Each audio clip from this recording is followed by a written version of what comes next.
Asia cup 2025 champions team India what a match, what a innings. Asia cup final ఎలా ఉండాలో అలా ఉంది. Full of tense, పైసా వసూలు match అని చెప్పొచ్చు. పాకిస్తాన్ వాళ్ళ ఫస్ట్ ఇన్నింగ్స్ లో బ్యాటింగ్ 10 overs కి 87 for the loss of 1 wicket. వాళ్ళు ఒకనొక స్టేజ్ లో రన్ రేట్ 10 తో 200 కొడతారేమో అనిపించింది. కానీ ఇండియన్ టీం తర్వాత 9 overs కి 9 wickets తీసుకున్నారు. పాకిస్తాన్ మరొకసారి ఇన్ఎక్స్పీరియన్స్ బ్యాటింగ్ కనిపించింది. వాళ్ళు పిట్టెల్లా రాలిపోయారు. What a comeback by Indian spinners. Kuldeep Yadav ఒకే ఓవర్ లో 3 wickets తీసుకున్నారు. మ్యాచ్ కంప్లీట్ గా టర్న్ చేశారు ఇండియా వైపు.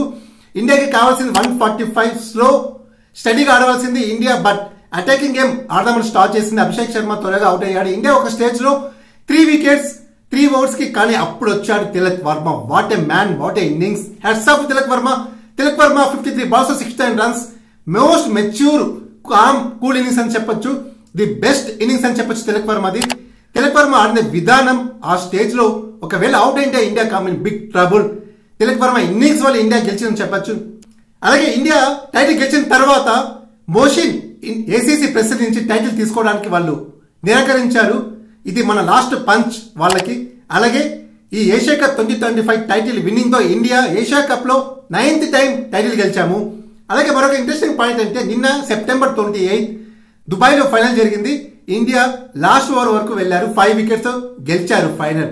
అలాగే సేమ్ డే September 28 2018 లో ఓడిఐ ఫార్మాట్ తో ఇండియా బంగ్లాదేశ్ ఫైనల్ ఇక్కడే దుబాయ్ లో జరిగింది. మనము అప్పుడు లాస్ట్ వరకు జరిగింది మ్యాచ్. అప్పుడు కూడా 3 wickets తో గెలిచారు. ఇది ఒక ఇంట్రెస్టింగ్ పాయింట్, కోఇన్సిడెన్స్ అని చెప్పొచ్చు. అలాగే ఏషియా కప్ టైటిల్ విన్నింగ్ ఇండియాకి కంగ్రాట్స్ చెప్తూ ఈ వీడియో లైక్ చేయండి. అలాగే మళ్ళీ వీడియోస్ కోసం సబ్స్క్రైబ్ చేయండి. Thank you.